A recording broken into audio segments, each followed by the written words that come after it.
And now it's Jim Jordan's turn in the barrel. Last night I went to see Jane Fonda speak at an event celebrating the New York Public Interest Research Group's 50th anniversary. Because of that, I am starting the show incredibly late or incredibly early. But I had to go see Jane Fonda speak at the New York Public Interest Research Group. They are a great organization. I need to be reminded there are still heroes out there. It was founded by the great Ralph Nader, and everybody should donate to the New York Public Interest Research Group. Check it out. Check out their website. We all need heroes, and there are plenty out there. A lot of young heroes out there as well. As I said, it is now Jim Jordan's turn in the barrel. On Friday, House Judiciary Chairman Jim Jordan, who went to law school, but oddly enough, failed the bar exam, and because of that, he never got to work as an attorney because Jim Jordan failed the bar exam. Well, he is now the new Republican nominee for Speaker of the House. After Jordan became the presumptive heir to not becoming the next Speaker of the House, members of the House of Representatives were immediately sent home, but they were cheated out of their 3-day weekend that Steve Scalise had promised them. They didn't get their 3-day weekend. They only get Saturday and Sunday. In a secret round of balloting, Jim Jordan defeated Congressman Austin Scott, a Republican from Georgia. The final tally was 152 to 55. There were 2 rounds. The first round went 124 for Jim Jordan, 81 for Congressman Austin Scott. And then in round 2, Jim Jordan picked up some votes, and the final tally was 152 to 55. A full vote on the House floor is expected Tuesday. Yeah, right. They're saying there's going to be a full House vote. Jordan's colleagues from the wonderful Freedom Caucus are confident they can get him to 217 because most of the members of the Freedom Caucus can't count. This is now Trump's moment to exert influence on House Republicans. After Wednesday's setback, when Scalise beat Jordan despite Trump endorsing Jordan, the former president now has 3 full days to work the phones, whipping votes by intimidating members of the Republican caucus into voting for Jim Jordan or else. This is going to be a major test of just how much hold Trump has over Republicans. And remember, unlike past leaders, Trump isn't horse trading with anybody. He's not making deals. This is pure intimidation. He's been doing it all year with judges, prosecutors, and grand juries. And he's been intimidating members of Congress in this post-January 6 landscape. In this post-January 6 landscape, threatening carries with it a lot of clout. 130 House Republicans, in the hours after the insurrection, shuffled back into the Capitol, and they still refuse to certify the election for Joe Biden. Many House Republicans quietly admit that they are terrified of going up against Trump because they fear for their physical safety. Every prosecutor and judge who is taking Donald Trump on right now has round-the-clock security. It is inconceivable that Jim Jordan could get to 217. He is despised by most House Republicans. If Jim Jordan somehow gets there, it would be for one reason and one reason alone: physical intimidation. Congressman Michael McCaul is the Republican from Texas who chairs the House Foreign Affairs Committee. And all week, he has been trying desperately to get Congress moving on some kind of aid for Israel, Taiwan, and Ukraine. Friday morning, he stood outside the doors where Republicans were meeting, trying to choose a speaker or at least nominate one, and he warned, "The world is on fire," adding, quote, "I see a lot of threats out there, but one of the biggest threats I see is in that room over there." And he pointed to where the Republicans were picking Jim Jordan. This is where it stands early Saturday morning. America is now approaching two full weeks without a Speaker of the House. And when you really think about it, we really haven't had one since Nancy Pelosi handed the gavel to McCarthy. But now we officially don't have a Speaker. To refresh your memory, on Wednesday, in another secret ballot, Trump's pick for Speaker, Jim Jordan, lost to Majority Leader Steve Scalise in a vote that landed 113 to 99. After promising to unite a party that lives for the fight, it's impossible to unite these people, Scalise dropped out the next day, seeing no path forward, seeing no way to get to 217. And nobody thinks Jim Jordan can get to 217. Jim Jordan does. Some people in the Freedom Caucus do. But nobody else does. So why would he run for Speaker? Unless he and Trump are planning a massive charm offensive. And by massive charm offensive, I mean vote for Jim if you ever want to see your wife and kids again. Short of that, I don't see Jordan getting it. The House is split, 221 seats for the Republicans and 212 for the Democrats, with 2 vacancies, 3 vacancies if you count the space between Marjorie Taylor Greene's ears. Hakeem Jeffries is the Democratic minority leader, and when they go to the floor for a full House vote, he will be the nominee for Speaker. And he's going to get every single one of those 212 votes. Now, seems to me it should be easier for Hakeem Jeffries to pull 5 Republican votes than it's going to be convincing 18, maybe 20 Democrats to help a brother out and vote for whatever pathetic excuse for a nominee the Republicans send up. So I don't understand why Hakeem Jeffries can't make a deal with 5 Republicans and become Speaker of the House, right? Because the Republicans are never going to put a candidate up for Speaker who the Democrats, let alone the Republicans, will vote for. Congressman Mark Alford is a Republican from Missouri, and he said Friday, quote, "Republicans could put Jesus Christ up for Speaker, and he still wouldn't get 217 votes. And that's cute, and I know he's commenting on how divided the Republicans are. But when you think about it, if the Republicans put Jesus up for Speaker and then started asking him where he stood on, border security, LGBTQ rights, Medicare for all, the eviction crisis, student loan forgiveness, do you honestly think a single Republican would vote for him? I mean, Republicans say they love Jesus, kind of the same way Senator Tim Scott loves his fictitious girlfriend, who he has yet to introduce us to. In theory, Republicans like Jesus. Well, actually, not even in theory, because they've never actually read the New Testament.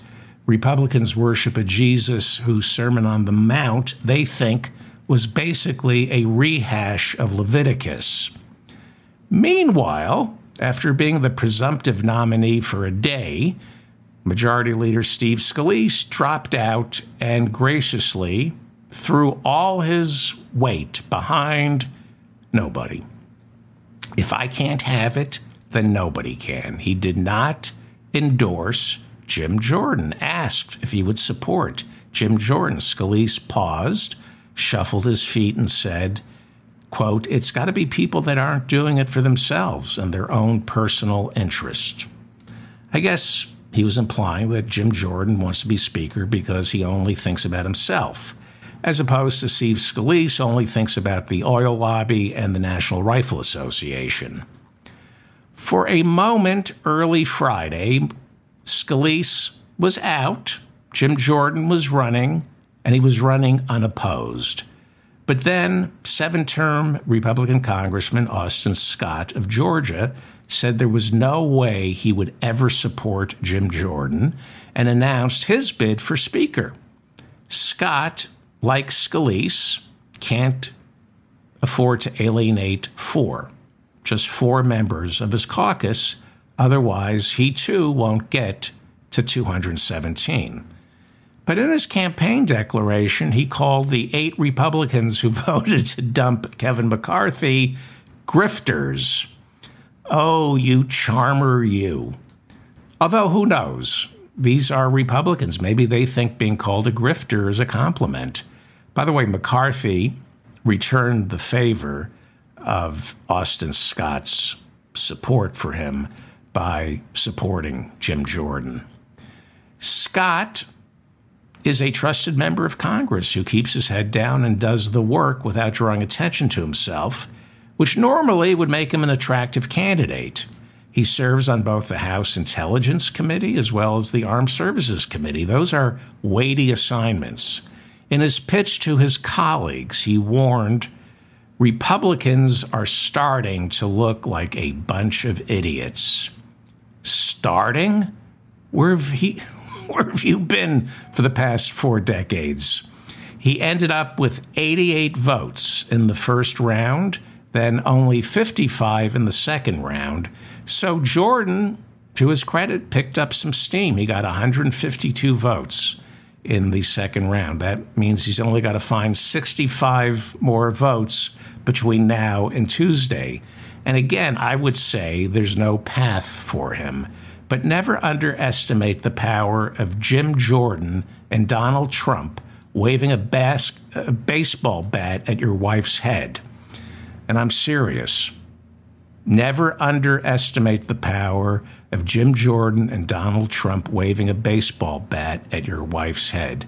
Donald Trump became president in 2017. By 2019, there was a mass exodus from Washington of moderate Republicans.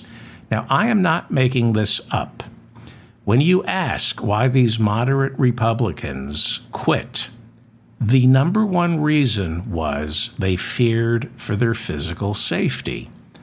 And 2 years later, on January 6, they were proven right. Look, pay attention to this, because if Jim Jordan becomes Speaker, it's only because of sheer brute force. Jim Jordan was on the phone with Trump throughout the day on January 6, before the insurrection and after. He refused the subpoena and wouldn't testify before the January 6th committee and tell them what he knew. Jordan, like Trump, doesn't have any policy positions. He's a wrecking ball.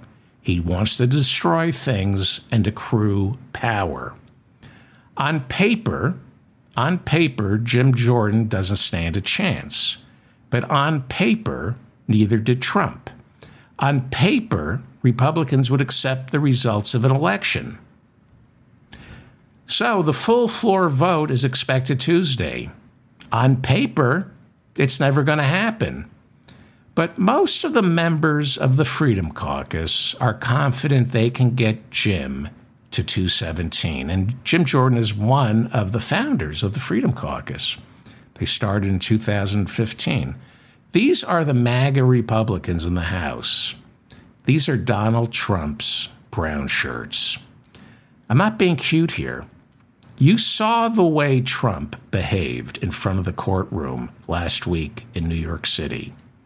Next week, with Jim Jordan as the nominee, this will be another test of our democracy, because if Jim Jordan gets to be Speaker, it's only because Donald Trump owns the entire Republican Party. The good news is, if he owns it, that means it will very quickly go belly up. Keep an eye next week. Keep an eye on Congressman Don Bacon. He's a Republican from Nebraska. Keep an eye on him if Jim Jordan makes it to Speaker, and pay attention to how Don Bacon voted, because on Friday he warned that a vote for Jim Jordan is rewarding bad behavior. But then he went in and voted. And we don't know if he voted for Jordan. It's secret ballot. Upstairs on the House floor, we will get to see how they vote. It will be very interesting to see how someone like Don Bacon, who clearly detests Jim Jordan, it'll be very interesting to see how he votes. If he votes for Jordan, there's only one reason: Trump got to him. All last week, there was talk that House Rules Chair Tom Cole from Oklahoma was going to end up as a compromise candidate, getting some sort of coalition going with Hakeem Jeffries and the Democrats. But on Friday, he told Politico he wasn't interested in working with Hakeem Jeffries or taking any votes from Democrats. Congresswoman Ann Wagner is a Republican from Missouri and a Scalise ally. Asked by Politico if she would vote for Jordan, this Republican said, quote, "Absolutely not. Jim Jordan gave the most disgraceful, ungracious, I can't even call it a concession speech, of all time. There were gasps in the room." She's talking about Wednesday when he lost to Scalise and stormed out of the room screaming, "America wants me." So all it takes is for Republicans not to vote for their candidate. Well, there's one. If Jim Jordan takes it upstairs for a full vote, supposedly that's one vote against him. So keep an eye on her. If she votes for Jim Jordan, it's for one reason: intimidation, thuggery. Then there is this woman, Democrat Tammy Wilson, who is challenging Jim Jordan in his 4th congressional district. She is saying what I said last week when I said that I hoped Jim Jordan became a nominee because the national scrutiny would destroy him. He's got a lot of secrets that he's kept sub rosa in Ohio. On Friday, she said, quote, "All this national attention will expose Jim Jordan." She went on to say the entire world will now see Jim Jordan's true, pathetic colors broadcast on the news every single day. Like I said, in Washington, everybody rises to their highest level of corruption. She went on to say everyone is going to know Jordan covered up rape at Ohio State University. Everyone is going to know he defied a January 6th subpoena for over 500 days and deserves to be in handcuffs rather than in a speaker's chair. That's great to hear. But then again, Jim Jordan is Trump's pick. So all these allegations leveled against Jim Jordan, if they were leveled against Trump, Trump would consider that a light day, right? Covering up a rape scandal? Oh my. Donald Trump is a convicted rapist. The jury said he raped E. Jean Carroll. And that gave him a 5-point bump in the polls among likely Republican voters. So this is uncharted territory. It will be fascinating to see how Jordan gets 217 votes. He's completely alienated. From what I understand, he's completely alienated like half the Republican caucus with that fire-breathing temper tantrum after losing to Scalise. America wants me, and then he storms out of the room. In the comments section, somebody said, "America wants me, indicted." That made me laugh. It was a funny comment. Jordan supporters are also turning off other members of Congress. Jordan has some diehard supporters in the House of Representatives, and after he lost to Scalise on Wednesday, they said there is no way we will ever vote for Scalise. These are not team players. They said it's either Jordan or nobody.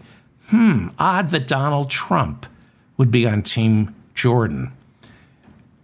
This is the type of rough political trade you only see from MAGA politicians. Again, this is the post-January 6th landscape where I don't have to compromise, which is why there's a chill over the Republican caucus this morning as a growing sense emerges that not voting for Jordan is not voting for Donald Trump. This is turning into an early loyalty test. Trump only cares about loyalty. You know, on Thursday, Donald Trump attacked Benjamin Netanyahu, and it turned out he was attacking him because he was angry that Benjamin Netanyahu, the Prime Minister of Israel, called Biden to congratulate him for winning in 2020. That's what Trump was complaining about. And he said they should impeach Bibi Netanyahu for what happened last Saturday because he didn't acknowledge that the election was stolen by Joe Biden. This after the single worst day in Israel's 75-year history. Trump turned on Benjamin Netanyahu, the prime minister. Of course, Trump walked it back late Friday when he realized that the only Jews who vote for Trump are the ones who love Benjamin Netanyahu. But Trump's political calculus is entirely built around loyalty, not policy, loyalty. This is strongman stuff. And Jordan has been the most loyal Trump supporter in the House. Therefore, Trump supports him. And if you don't support Jordan, then you don't support me. That's his calculus. You don't support Jordan? These are the phone calls over the weekend to the 65 votes that Jordan needs. You don't support him, then you don't support your president. And who knows what I'll do? I'm unpredictable. Maybe I'll find someone to primary you, or maybe I'll just kill your wife and kids. There is simply no question that Donald Trump played a hand in Jordan doing well on Friday. On Wednesday, he only got 99 votes in his race against Scalise. In the second round of voting on Friday, he was up to 152. Again, that's something like 65 shy of 217. Now, let's take Trump out of the picture. It's a nice picture. Let's forget Trump threatening everyone's wife and kids if they don't vote for Jim Jordan. Let's just go over Jim Jordan as a candidate by himself. The negatives against Jim Jordan are insurmountable. Again, if he gets 217 votes, it's only because Trump threatened everybody's wife and kids. Here's a first strike against Jim Jordan. He's a founding member of the Freedom Caucus. He only speaks for deep red conservatives, and that pushes centrists in deep purple states away.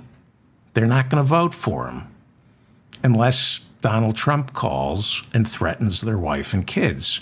Remember, there are currently 18 Republican House members from districts that Joe Biden carried in 2020. For them, Jim Jordan as Speaker, major liability. The same way 2022 was a referendum on Nancy Pelosi, if Jordan becomes Speaker, 2024 becomes a referendum on him. Jordan, when he screamed to the caucus, "America wants me," was not reading his national poll numbers correctly. He only looked at likely Republican voters from around the country. But we don't determine who controls the House by looking at what the country wants. Who controls the House is determined congressional district by congressional district. And Jim Jordan wasn't paying attention to his unfavorability ratings from all likely voters, especially in purple districts. He is despised, even by people who are on the fence. He's despised. He loses votes in purple districts. That's strike one. Strike two is that Jim Jordan, unlike Steve Scalise, is anything but a prodigious rainmaker when it comes to donors. Steve Scalise has raised close to $200 million for the party and doled it out to members of his caucus, which is why he's the majority leader. Jordan has not proven himself a strong fundraiser, and that's one of the primary responsibilities of a speaker. So that's strike two. And then there's strike three, which is he's an asshole. Everybody hates Jim Jordan. Troy Nehls, the Republican from Texas, who keeps insisting that Trump run for speaker, has had it with all the infighting because he's a fascist. He hates chaos. He says he supports Jordan, but only because Donald Trump told him to. The servile MAGA toady on Friday, Troy Nehls said, quote, "At some point in time, we all need to lay down our weapons and call in the leader of our party and have him address our conference," unquote. Picture Trump wandering the halls of Congress next week. Picture Donald Trump wandering the halls of Congress after January 6th. That would be a shot to the gut for all freedom-loving Americans. This is Julius Caesar crap. For Trump to walk through the halls of Congress lobbying for Jordan, meeting with the Republican conference and making a show of it, especially after January 6th, this isn't what fascism looks like. It's what fascism is. Trump tanked Scalise behind his back. We know that because Scalise wasn't loyal enough to Donald Trump. Before Wednesday's vote, Trump said this during a radio interview. Now, this is what he says out in the open. Imagine what he's saying privately about Scalise. This is what he said. Quote, "Well, I like Steve Scalise. I like both Jim Jordan and Scalise very much. But the problem, Steve is a man that is in serious trouble from the standpoint of his cancer," unquote. Thank you, world-acclaimed oncologist Dr. Donald J. Trump from Sloan Kettering. Who talks this way? Well, that's what he said publicly. Imagine what he's saying about Scalise in private. Jim Jordan was nominated Friday because he's a whiny little brat. There are reports that a lot of moderate Republicans said, just give it to him so he shuts up. We are now hearing that moderate Republicans privately suggested before Friday's vote, let's grant Jim Jordan his wish so he finally goes away. Go ahead. Let's give him the nomination. Let him be king for a day, just like Scalise, so he can finally discover how divisive he truly is. Let him find out how much we all hate him. That was what some moderates were saying privately. Jim Jordan, I suspect, is banking on their cowardice. He's banking on the cowardice of moderates. He and Trump know that these moderate Republicans talk a big game, But just like Ivana Trump, they are terrified when push comes to shoving down the stairs. When push comes to shoving down the stairs, these Republicans are terrified.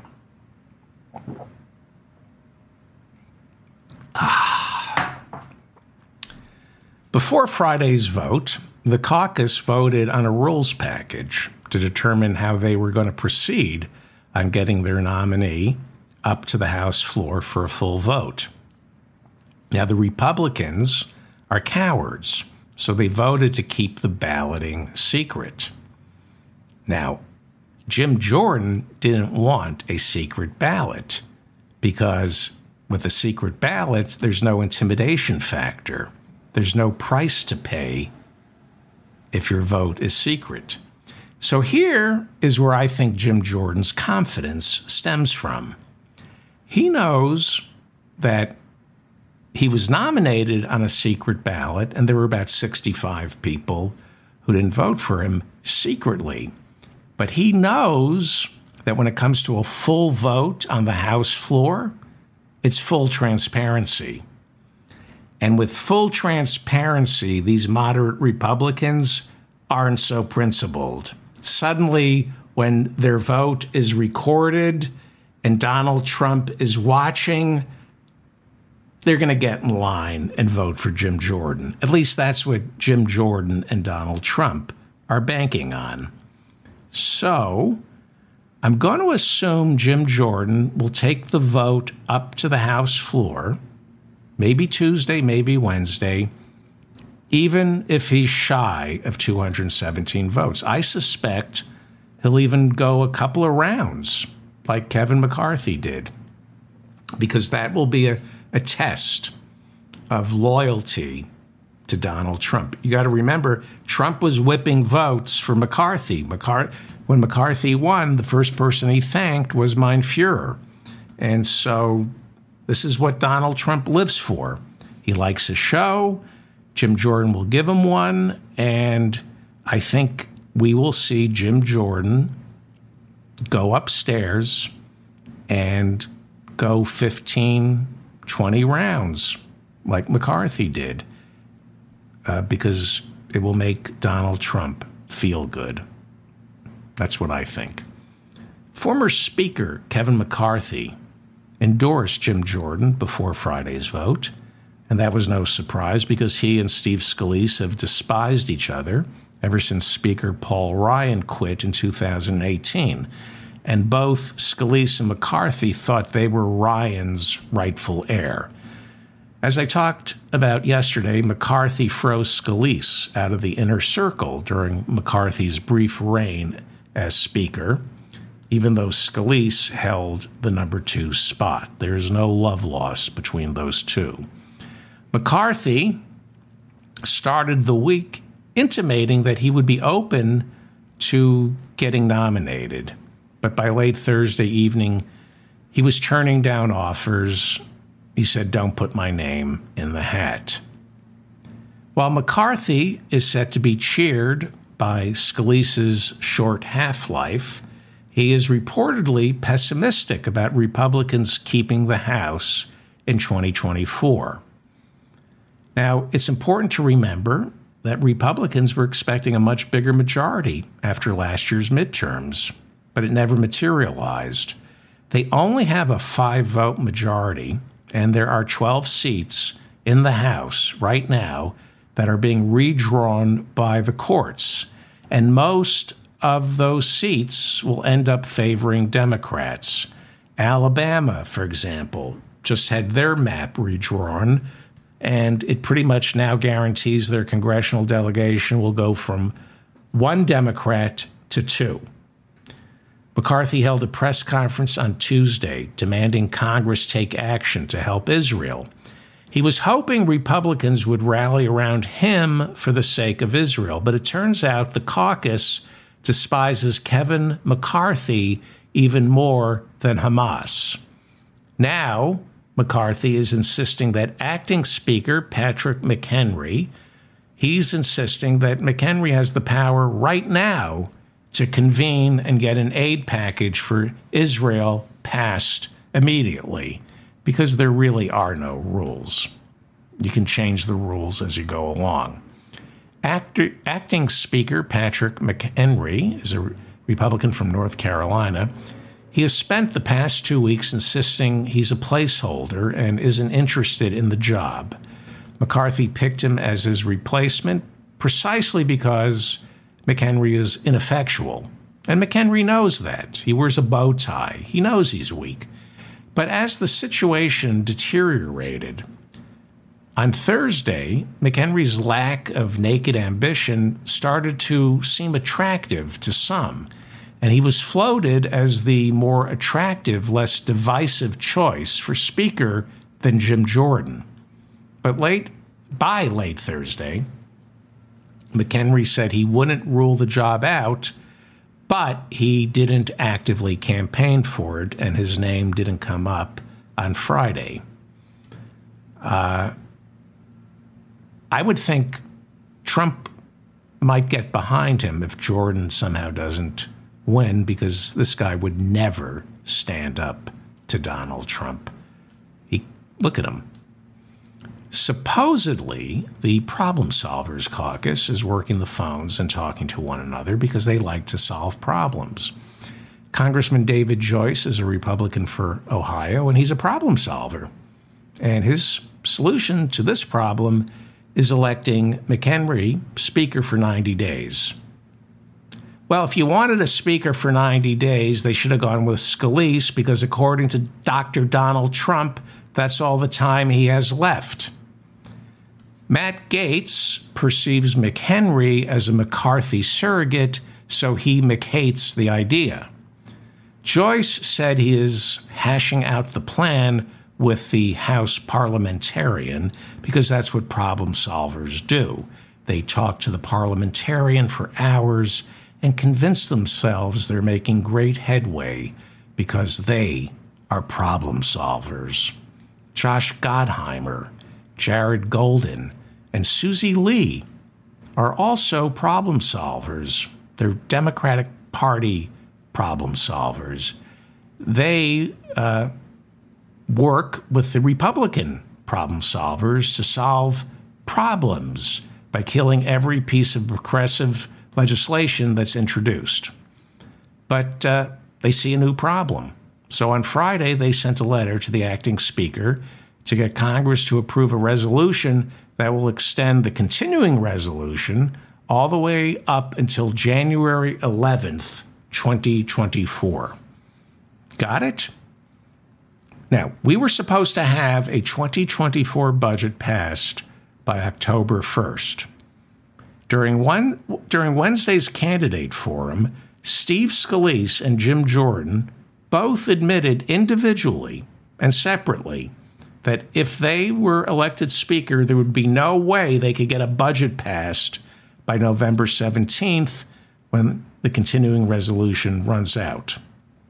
So the problem solvers can't fix any problems that are going on right now, but they can see a problem over the horizon, and that is extend the current continuing resolution until January 11th, which means we will go 4 months without a budget.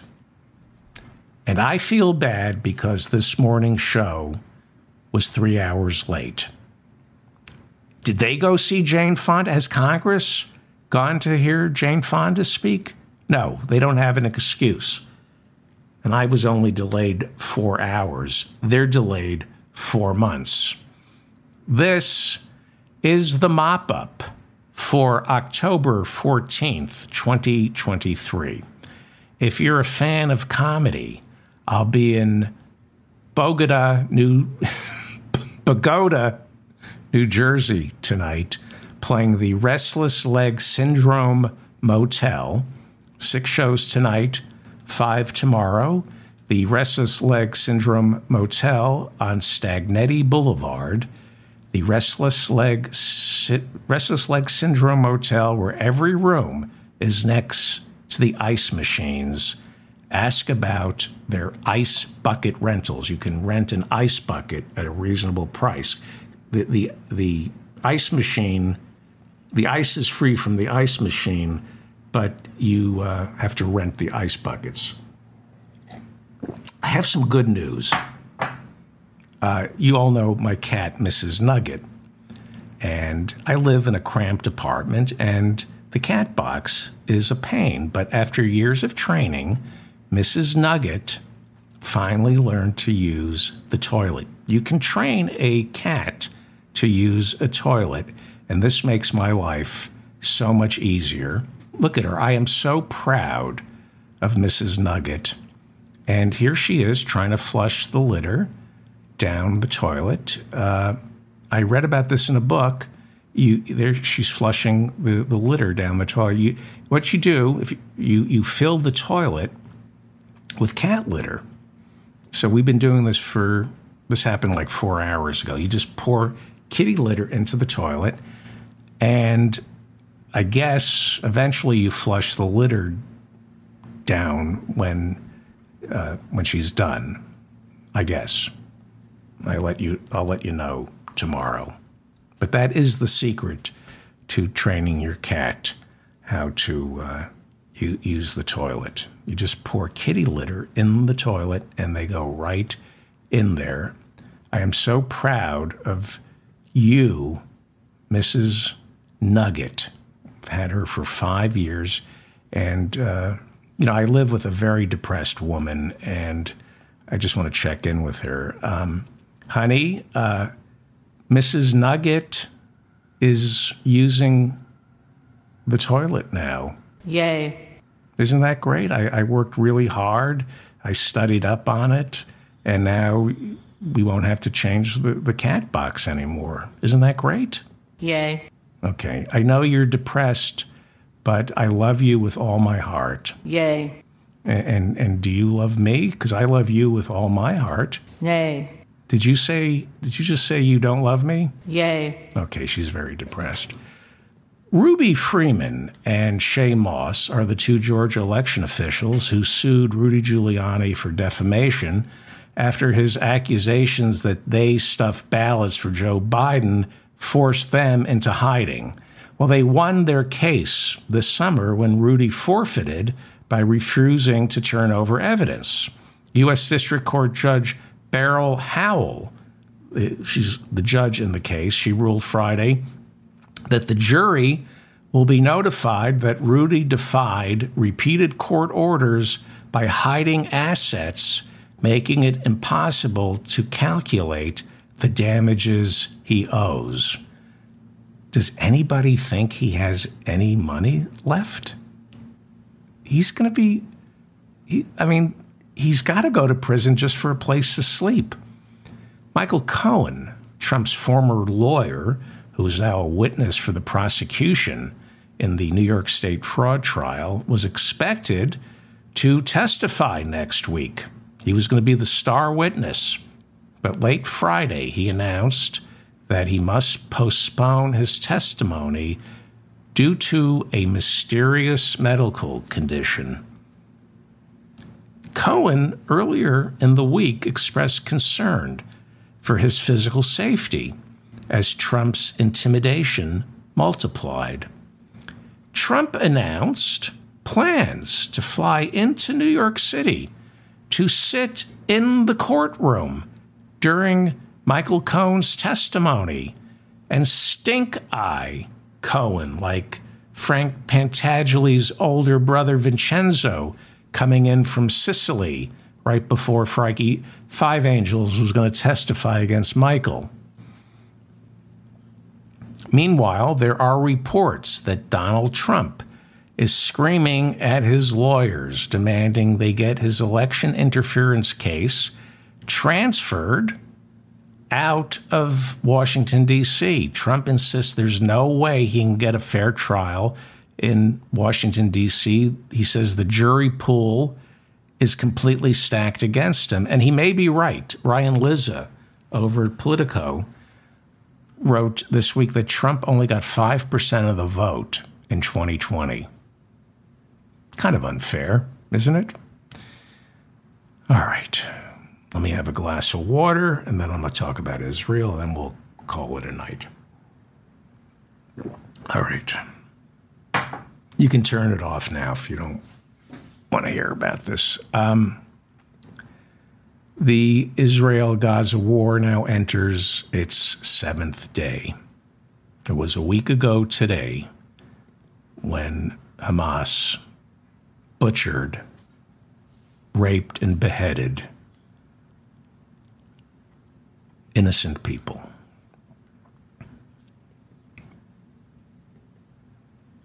"1,000 Jews protested outside Senate Majority Leader Chuck Schumer's New York City home, demanding that he urge a ceasefire during next week's trip to Israel.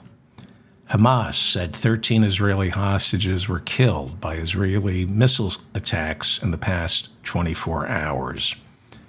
Israel early Friday warned more than 1 million Palestinians must evacuate northern Gaza as Israeli tanks begin to roll in. Several members of the squad criticized Israel's demand that Palestinians evacuate northern Gaza. Northern Gaza borders southern Israel. Congressman Ilhan Omar said Israel demanding 1 million Gazans evacuate northern Gaza is nothing short of ethnic cleansing. Congresswoman Alexandria Ocasio-Cortez said giving them 24 hours to leave is not possible. She added, humanity is at stake. After the UN and much of the world community condemned the evacuation orders, Israel later on Friday said there was no longer any specific deadline for everybody to leave, but they still insisted Palestinians begin leaving northern Gaza, which is roughly the size of Philadelphia. Gaza is roughly the size of Philadelphia. A spokesman for the Israeli Defense Forces told reporters, "We now understand it will take time for them to leave." But Hamas told residents not to flee, accusing Israel of engaging in psychological warfare. Hamas uses hospitals, mosques, ambulances, nurseries, and apartments, and the people who are in those facilities, that Hamas uses them as human shields. They know Israeli soldiers are less likely to attack for fear of killing innocent people. If northern Gaza is evacuated, then all that remains will be the soldiers, and that's something Hamas doesn't want. These are difficult truths. These are difficult truths. On Friday, Joe Biden visited Philadelphia, which is roughly the size of Gaza. While Biden has yet to counsel Israel to hold back, he did say, quote, "We can't lose sight of the fact that the overwhelming majority of Palestinians had nothing to do with Hamas and these appalling attacks and their suffering as a result." That is true. That is absolutely true. What I'm trying to do is report what's going on, gather up the information. I'm Jewish, so it's going to, I may overcompensate or not. I don't know. You decide. But I'm trying to the best I can. Republican Max Miller is one of 2 Jewish Republicans serving in the House of Representatives. There are very few Jewish Republicans, and the Jews who are Republicans are mentally ill. That is my opinion. On Thursday, Max Miller introduced a resolution banning members of Congress from displaying the Palestinian flag outside their offices in response to Congresswoman Rashida Tlaib, the only Palestinian American serving in Congress, displaying one outside hers. Right? It's all about cancel culture and freedom of speech with these Republicans, unless, they see a flag they don't like. That's Max Miller from Ohio, first term. Used to work in the Trump White House. Stephanie Grisham, Donald Trump's White House press spokesperson, said she dated Max Miller while the two of them worked in the Oval Office. Grisham said Congressman Max Miller was physically violent with her. Miller then sued her for defamation, but withdrew the lawsuit in August. Long history of bad behavior with Congressman Max Miller. That's why Trump hired him, and that's why Donald Trump endorsed him when he ran for Congress. Here's another winner. Republican Congressman Brian Mast showed up to Congress on Friday wearing an Israeli military uniform to express contempt for Rashida Tlaib's flag. Maybe he and Nancy Mace with her scarlet letter A t-shirt should go trick-or-treating together on Halloween dressed as degenerate douchebags. I have some more thoughts. I'm going to hold them because one of the reasons I started this morning's show so late is I attended an event celebrating the 50th anniversary of the New York Public Interest Research Group, PIRG. New York Public Interest Research Group was founded by Ralph Nader, and yes, you should donate without asking any questions. Jane Fonda spoke, and she's a miracle. And she said she is dedicating the rest of her life to fighting climate catastrophe. She said her motto is, if you can't change the people, change the people. If you can't change the people, change the people. People change, and people see. Some people can't change, but some people can. And there are some great people out there, and Jane Fonda is one of them. Hamas killed 1,300 people in Israel last Saturday and wounded almost 3,400. They beheaded children and raped women. 27 Americans were among them. Hamas said the operation was carried out by 4,500 soldiers. Last Saturday was the single worst day in Israeli history. This is happening without my permission. What happened a week ago happened without my permission. What's happening in Gaza right now is being done without my permission. All I know is more violence creates more violence. I know that. So, seems to me that this country, like it used to, should be forcing people to the bargaining table, and it has to stop. It has to stop. You need to start talking just for the sake of talking. You need to do diplomacy just for the sake of diplomacy. Our first response always seems to be, give them weapons. We should be giving them peace. I know that's right. I know peace is right. I know that. I will see everybody maybe tomorrow. I don't know. I'm David Feldman, reminding you to stay strong and protect the weak. And as Jane Fonda said, what did she say? I'm tired. What did she say?